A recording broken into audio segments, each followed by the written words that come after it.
Pinggir kali Kanal Banjir Barat yang terbentang di kawasan Petamburan, Jakarta Pusat diubah menjadi kawasan budidaya bonsai oleh kelompok tani atau Poktan Mandiri Indah Tani. Hari itu, Andia dan beberapa anggota Poktan Mandiri Indah sudah bersiap menyiram tanaman bonsai yang berada di pinggir kali KBB. Tanaman bonsai satu persatu disiram dan dicek lekukan dari kabel-kabel bonsai yang melilit di dahan. Katanya semakin bagus lilitan bonsai maka semakin bernilai seni dan mahalnya. Andia, seorang pria yang memulai budidaya bonsai sejak tahun 2015 silam ini, mengaku lebih mudah mengembangkan budidaya bonsai di lahan kali KBB yang terbatas dibandingkan budidaya tanaman produktif.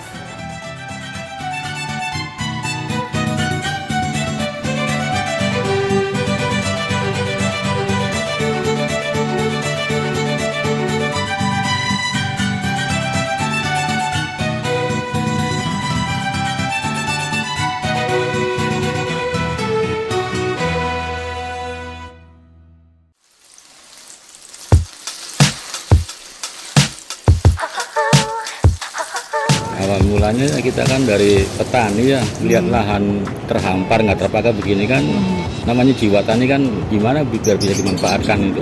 Awalnya tanaman produktif, ini kan lahan kan penuh semak belukar, penuh sampah berduri, sampah beling itu kan ekstrim banget. Membersihkannya juga butuh waktu yang lama, butuh biaya. Nah itu biaya itu dari pribadi sendiri itu. Dari 100 meter sampai ke 3.500 meter itu. Itu tanaman horti, kayak tanaman horti itu sampai kacang panjang, terong itu di rolling, nggak tiap tahun itu aja, mesti ada pergantian kalau horti itu. Terkait tahapan dalam budidaya bonsai, Andi menjelaskan untuk memulai budidaya bonsai diperlukan upaya pembesaran di tanah untuk tanaman yang akan dibonsai. Setelah muncul cabang-cabang dahan diangkat ke dalam pot, proses selanjutnya membentuk akar dan ranting agar memiliki karakter dengan bantuan kawat bonsai. Besarnya kawat bonsai pun beragam, bergantung dari besar akarnya, ranting yang akan dibentuk. Nah, perawatannya ya mudah, tinggal kita ngelihat dari karakter tanamannya, tanaman ini mau medianya apa, ya kita ikutin. Itu istilah bonsai kan kalau dari kecil kan kurang berkarakter, itu digedein dulu namanya di ground, ditanam langsung ke tanah namanya di ground itu. Kalau percabangannya udah jadi itu diangkat, nggak nunggu gede, udah percabangan udah jadi karakter berkarakter baru diangkat di pot. Dari bonsai kan ada program akar juga dibentuk dulu, diatur itu supaya mengembang, supaya berkarakter, itu program akar. Kalau perantingan ini nih ya harus dibantu dengan kawat. Misalnya kita butuh ranting kepengen nengok kemari, dibantu dengan kawat itu biar agak bisa nikung. Dan lagi kalau dikawatkan cepat berkarakter, cepat keduaannya itu biar kelihatan. Kalau proses penelitiannya sih kalau yang udah bisa sih ya hitungan jam. Belajarnya ini yang susah. Jadi kita setua ini kan baru kenal sama bonsai, sekarang harus belajar. Jadi itu ibaratnya tidak ada ketinggalan lah untuk mencari ilmu itu. Saya setua ini masih tetap belajar.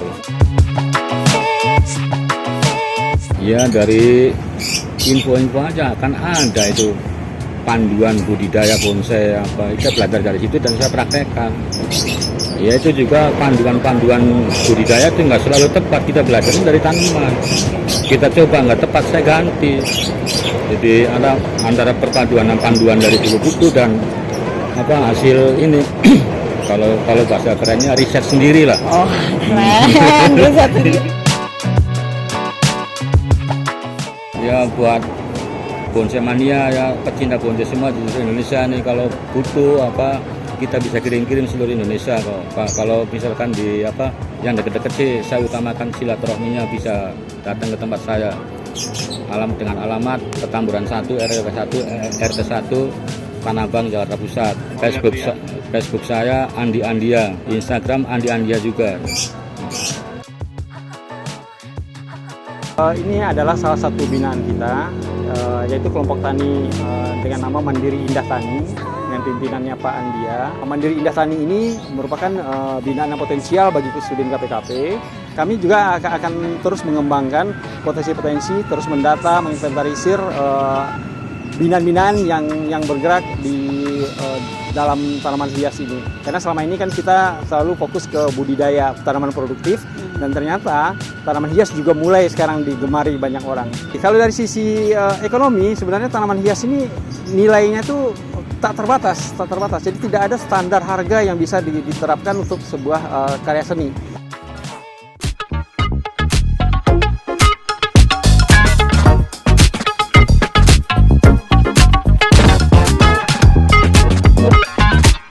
Thank you.